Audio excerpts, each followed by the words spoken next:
Very good morning to all of you, my dear friends. This is Shafiq Ahmed, and you're all welcome to your favorite YouTube channel. Let's learn together. Yeah.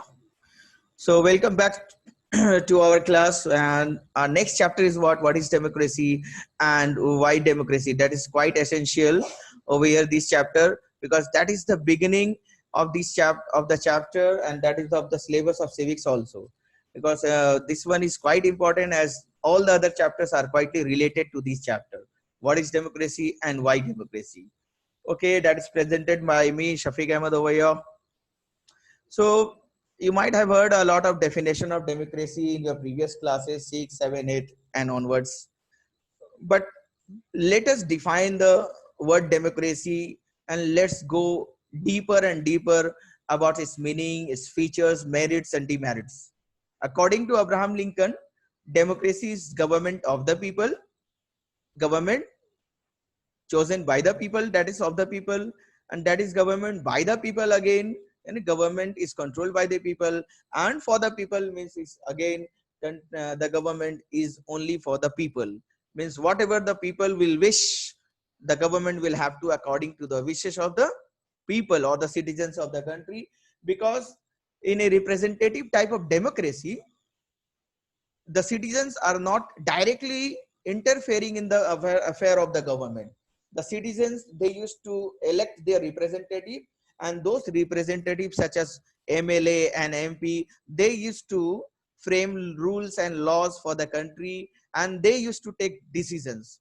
But the thing is important, whatever is here, that the citizens who would they select, they must take the decisions, and none of other people should take decisions on behalf of the citizen of the country. So that is more important over here, that whom we are selecting, they must have the power. They must have the power to take final decisions for the country, to frame rules and regulations for the country. They must have the power. That I mean to say over here.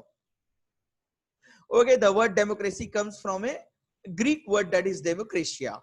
In Greek, demos means what? People, and kratia means what? Rule.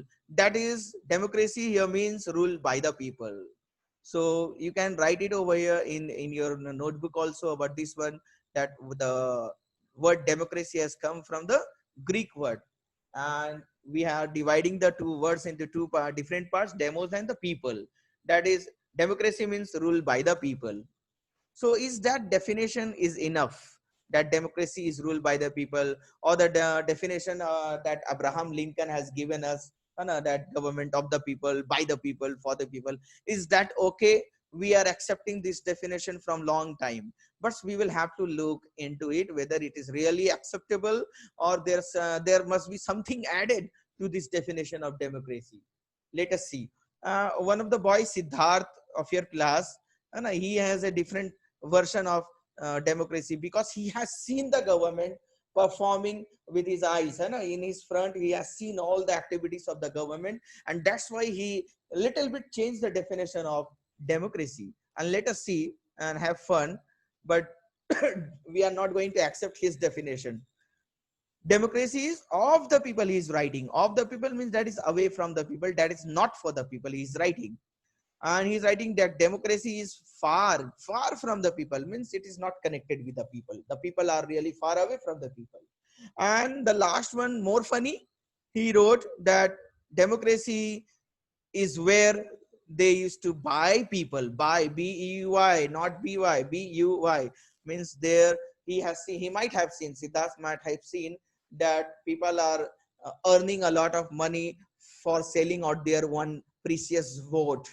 Vote is the most precious one in a democratic country. All the adult citizens of the country are having one precious vote, and that they should keep it very secretly and preserve it and use it very nicely. But here Siddharth is saying that he might have seen that people are selling out their votes for the cost of only money. So that's why he changed the definition, that democracy is of the people, far away from the people, and where the people, where the government used to buy the people. But we are not going to with Siddharth's definition. Siddharth has written his this type of definition or different version of democracy only because he might have seen something wrong in a democratic country. Let us see what happened next? He is saying, Siddharth is saying, why don't we accept that? My definition is asking that why don't we accept this definition of his definition? Siddharth is obviously wrong over here, but we will have to think of why such type of definition he has written. He might have seen something in his, no, in with his own eyes, that in democracy something is going wrong. So let us see. Let us move ahead towards the next moment of the chapter, that is the common factor to all democracies. That is really very important for 1 mark question and answer for my dear students. Common factor to all democracies is what? That the government is chosen by the people. In democracy, we all know that the government is chosen by the people. So can we say that if the government is anywhere in any country is chosen by the people, then that particular country is a democratic country? Or there's some more, there must be some more criterias also to check out whether a particular country is really a democracy, or really they having a democracy, or is it enough if the people are selecting or electing the government, then it is democracy? We can't say, my dear students, just by this definition, that in a democracy the government is chosen by the people. And if it is so, then we will say, and we will conclude that particular country is having a democracy. We can't say. We will have to check. There must be some parameters. Let us see. Democracy is a form of government in which the rulers are elected by the people. The same thing are written over here in the next statement also, that democracy is a form of government where the rulers are elected by the people. Now, who are these rulers? The rulers over here are those persons who used to run the government, means make laws for the government, for make laws of the country for the citizens, and implement it also, and as well as judiciary is also included among these rulers. So we can't say that the judiciary and the executive department are not in the scene. They are also in the scene. They are also one of the levels of the government. So let us see whether this type of people are there. If the rulers are there, if those rulers are elected by the people, then can we say that democracy, that particular country is a democracy? Let us see. We will have to check out. So how can we check out? There are some features of democracy, and that will help us to check out and find out whether a particular country is a democratic country or not. My dear students, the first feature of democracy is what? We will have to check whether a particular country is really having a democracy or not. And the first feature is, what is the first feature saying? In a democracy, the final decision making power must rest with those elected by the people. Means the people whom we are electing, whom we are electing, they must have the final decision. They must have the power of final decision, to take final decision. We will check one country, that Pakistan. We will check whether they are having this particular feature of democracy, whether they are violating this one. And we will check with our country also, India also, whether our country is really violating this particular feature of democracy, or it is with this feature of democracy. We will think of it. I will ask you all. Let us first start with Pakistan. Let us check whether this particular feature of democracy is dealt in Pakistan or not. General Pervez Musharraf of Pakistan, he was leading a military corps, means he was the head of the military in October 1999. What he has done, he overthrew the democratically elected government, means the government which was elected by the people. He forcibly overthrew that government, and he declared himself as the chief executive of the country on 12th October 1999. Means he declared himself that I am the chief executive of the country. All the decisions will rest with me. I will take the final decisions of the country. He overthrew that democratically elected government, the government which was elected by the people. As because he was having power, he was the head of the military department, so he was saying that, and he did it. Later on, his designation he changed to president. In 2002, he held a referendum. Later on, he changed his designation to president, and in 2002 he held a referendum. Now what is that? A referendum is a general vote by the electorate. Now there is one more new word, my students, electorate over here. So electorate are those people who are eligible to vote in election. So election में जो लोग vote कर सकते हैं उनको हम लोग electorate कहते हैं. So in 2002, General Pervez Musharraf held a referendum that he asked the people to vote for choosing the president of the country in the country.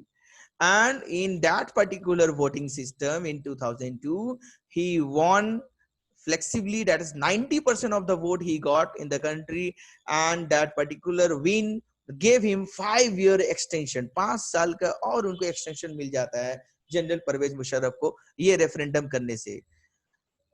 You can find more about this particular referendum in the link that I have given. You can see it over here. I will share it with you all after the class. So according to the Pakistani media, not Indian media, not other media, according to Pakistani media, even Human Rights Commission and democracy activists, the people who are involved in democracy, these people are saying that General Pervez Musharraf has cheated, has used malpractices and has done fraud.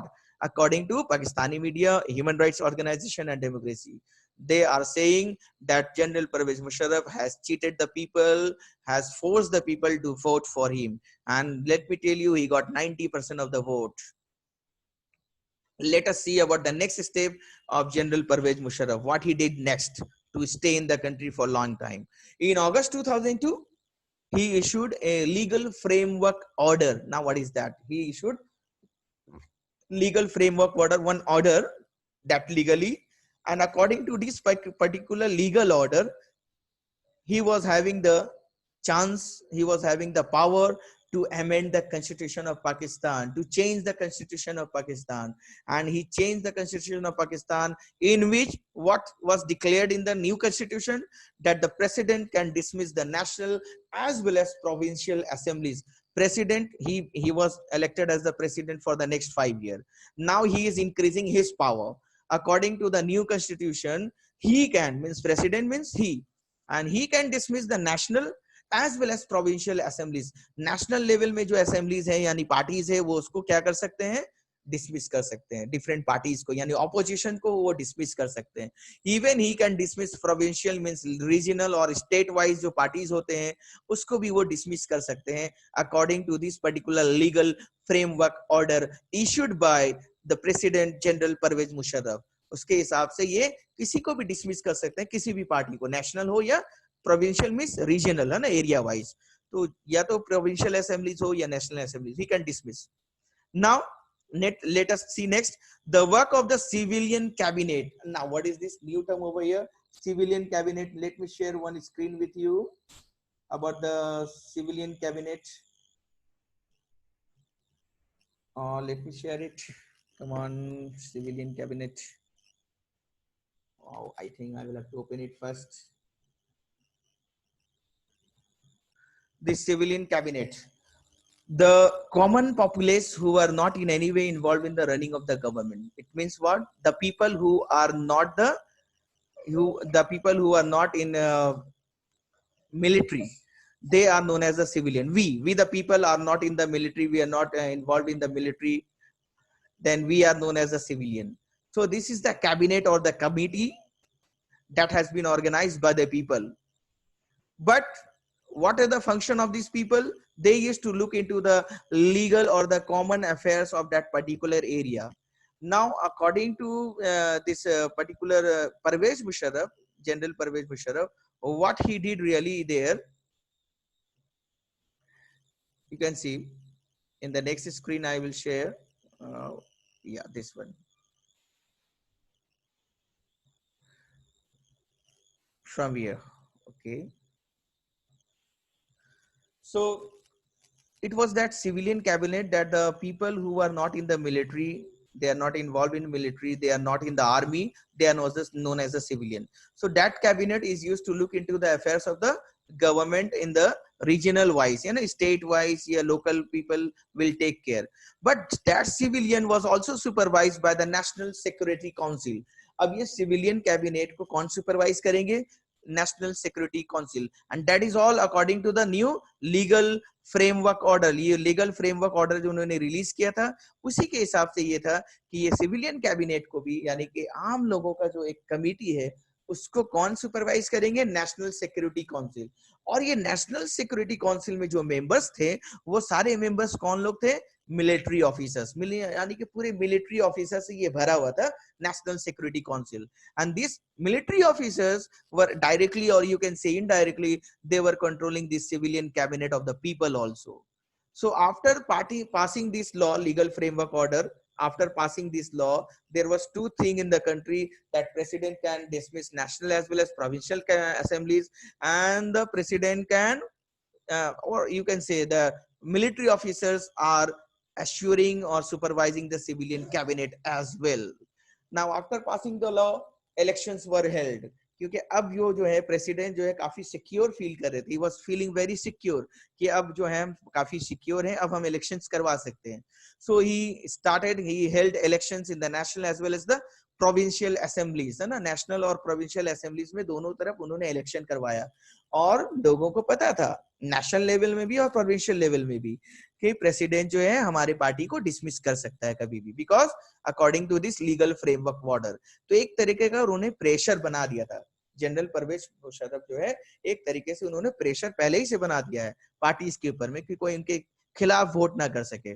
So on 6 October 2007, presidential election were held with Musharraf winning 98% votes in the Senate, Parliament as well as the 4 provincial assemblies. यानी अलग-अलग 4 जगह से भी उन्होंने जीता और 98% vote उन्होंने senate, parliament और चारों असेंबली से जीत लिया था. So now he was having the opportunity to become what? To become the president of the country for the next 5 years. Let us see, 4 जगह से तो उन्होंने जीता है, लेकिन और भी कई जगहों से दूसरे लोग जो हैं वो इलेक्ट हुए, जीत गए थे, है ना. Though the elected representatives had some powers, they were also having some power. जो अलग-अलग जगह से दूसरे लोग जो जीत गए थे, they were also having some power.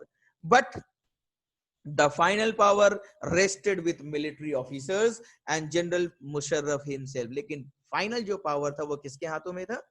Decision लेने का, according to this particular constitution and according to the 98% votes. As you can see, Musharraf has won 98% of the votes. So the final power rested with that military officers and General Musharraf himself.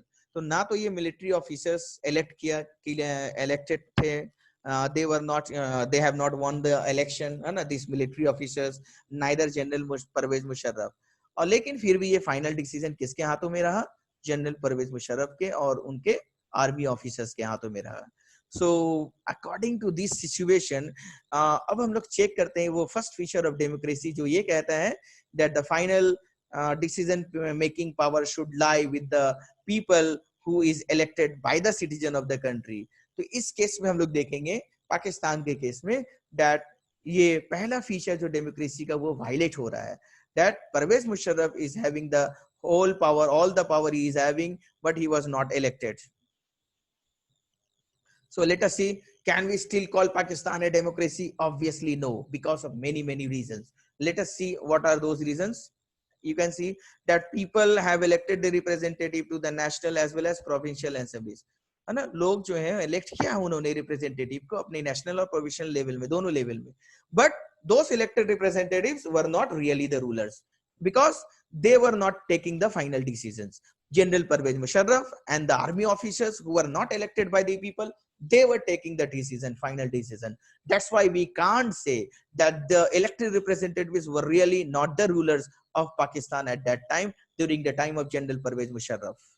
So they are violating the first feature of democracy. They cannot take the final decisions. These elected representatives who were elected by the people, but they have to understand, they have to follow all the rules and regulations framed by General Pervez Musharraf. So the power to take final decision rested with army officials as well as General Pervez Musharraf. And none of them were elected by the people. ना तो यहाँ पर general Musharraf जो election में खड़े थे और नहीं तो उनके आर्मी ऑफिसर्स, लेकिन फिर भी पावर किसके हाथों में है? उन्हीं के हाथों में. क्यों? क्योंकि वो प्रेसिडेंट बने हुए थे और प्रेसिडेंट के पास में क्या था कि वो किसी को भी डिसमिस कर सकते हैं, किसी भी पार्टीज को. सो फाइनल डिसीजन जो है उन्हीं के हाथ में था. So not only in Pakistan, ऐसा और भी बहुत सारे डिक्टेटरशिप कंट्रीज में या मोनार्की बेस्ड कंट्रीज में होते हैं. This happens in many dictatorship and monarchies. They formally have an elected parliament and government. ये बहुत सारे कंट्री जो डिक्टेटरशिप जहां पर अभी भी है, मोनार्कीज जो है, तो वो लोग अभी भी क्या करते हैं, पार्लियामेंट में इलेक्शन करवाते हैं, गवर्नमेंट होता है, इलेक्टेड होता है. लेकिन रियल पावर फिर भी किसके हाथ में रहता है? जो लोग इलेक्टेड नहीं होते हैं. So we will have to check this one in our country also, in other countries also. Pakistan में हमने देखा कि general Parvez Musharraf and his army officers were not elected even though they were having the final decision making power. So the real power must lie with the people, with the person who is elected by the citizen of the country. And if it is not so, then it is a violation of the first feature of democracy. In few countries, the real power was with some external powers and not with locally elected representatives. Now you can see over here that the real power are with some external powers. Means the country is being ruled by the elected members of the assembly, and those who are elected, they are ruling the country, but they are following the orders of other external powers such as America or other countries. We can't take name, otherwise they will claim that please catch Shafiq Ahmad, and he is claiming that Pakistan, America is representing or colonizing some countries. So we can't take any name, but some external powers are controlling other countries indirectly. So the real power again are in the hand of the external powers. So in that case also we can't say that it is a democratic country. This cannot be called people's rule. Democracy means what? People's rule. वहां पर किसका rule होना चाहिए? People का, citizens का होना चाहिए. So ये कहानी जो हम लोगों ने अभी पढ़ा है, that about Pakistan and other dictatorship countries, this particular story about Pakistan and other countries about dictatorship and monarchies give us the first feature of democracy, that in a democracy the final decision making power must rest with those who are elected by the people only. Hope you understand this particular first feature of democracy. Hope that you have liked the video, and we will meet again in our next video release of the tutorial. And if you are new to this channel, please subscribe the channel and press the bell icon to get the information of the next release of the tutorial. Please share it with your friends and others also. Thank you for the time being. Take care. Stay at home. Bye bye. Take care.